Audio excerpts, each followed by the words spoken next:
ओम शांति। दोस्तों, आपने सुना होगा जैसा करेंगे वैसा ही भरेंगे। पर क्या आपने कभी सोचा है कि क्या कोई सिस्टम ऐसा है जो हमारी छोटी बड़ी हर चीज का हिसाब रखता हो? हम कोई भी गलत काम छिपा लें पर उसका असर किसी भी तरह वापस आ ही जाता है। क्या कोई ऐसा इनविजिबल अकाउंट है जैसे बैंक अकाउंट? क्या कार्मिक अकाउंट होता है?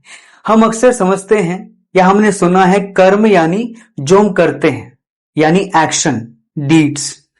पर कर्म 3 लेवल पे काम करते हैं। पहला, थॉट्स। मैं जो इस वक्त सोच रहा हूं, ये पहला लेवल है। दूसरा, जो मैं सोच रहा हूं उनको शब्दों में बाहर बोलना।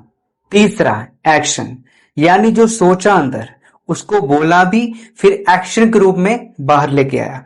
यानी हम हर सेकंड कर्म कर रहे हैं। फॉर एग्जाम्पल, जैसे अगर मैं अपने मन में किसी के लिए जेलसी क्रिएट कर रहा हूं, मतलब अंदर सोच रहा हूं, तो ये भी एक कर्म है।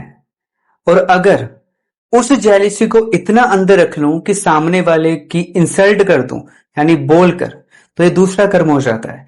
और अगर मैं किसी को फिजिकली हर्ट कर देता हूं तो ये तीसरा कर्म हो जाता है।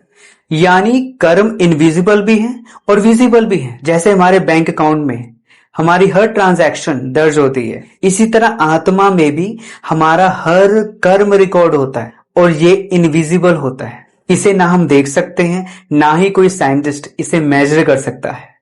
पर इसका प्रूफ जरूर है। वो क्या है? हमारे रिश्ते, सिचुएशंस, एक्सपीरियंसेस। फॉर एग्जाम्पल, हम जैसे लोन लेते हैं तो हमें रीपेमेंट करना ही होता है। इसी तरह अगर मैंने किसी को दुख दिया है तो मुझे वो सेटलमेंट करना ही पड़ेगा। और अगर मैंने किसी की मदद की है तो वो मुझे रिवॉर्ड मिलेगा ही मिलेगा। ये अकाउंट ना बर्थ बाय बर्थ चलता है। जैसे किसी आत्मा ने नया शरीर लिया छोटे बच्चे के रूप में, तो क्या होता है, वो मान लो एक बच्चा पैदा हुआ बहुत अच्छी फैमिली के घर, रिच फैमिली के घर, जहां हर तरह की सुख सुविधाएं हैं, किसी चीज की कमी नहीं है। तो ये क्या है? उसका पिछला बैंक बैलेंस, यानी पिछले जन्म का पास्ट कार्मिक क्रेडिट है।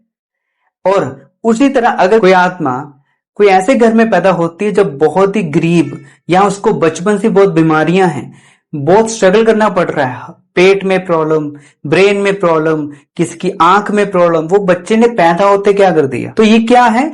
उसके पिछला बैंक बैलेंस, यानी पास्ट कार्मिक डेबिट। तो परमात्मा किसी के साथ पार्शियलिटी नहीं करते हैं। ये सब हमारे पास्ट कार्मिक अकाउंट का रिजल्ट होता है।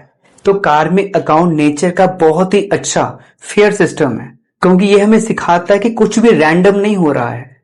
कोई रिश्ता अच्छा, कोई रिश्ता बुरा, कोई अचानक सी सिचुएशन आ जाती है। रूट क्या हुआ? पास्ट कार्मिक अकाउंट।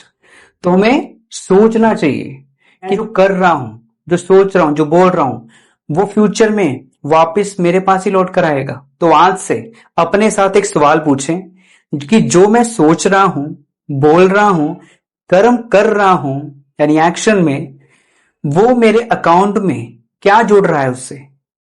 क्योंकि अगर तो मैं अच्छा सोच रहा हूं, बोल रहा हूं, किसी के लिए कर रहा हूं, तो मेरे अकाउंट में वो क्रेडिट बढ़ेगा। और अगर मैं किसी के लिए गलत सोच रहा हूं, गलत बोल रहा हूं, गलत कर्म कर रहा हूं, तो मेरे अकाउंट में वो डेबिट बढ़ेगा। क्योंकि अवेयरनेस ही पहला स्टेप है कार्मिक अकाउंट को समझने और ट्रांसफॉर्म करने का। तो दोस्तों, कार्मिक अकाउंट कोई फिलॉसफी नहीं है, ये एक रियल लाइफ बैंक बैलेंस है। तो अगले एपिसोड में हम समझेंगे कि कैसे हर कर्म का हिसाब बनता ही है और कैसे ये इनविजिबल रिकॉर्ड काम करता है। ओम शांति।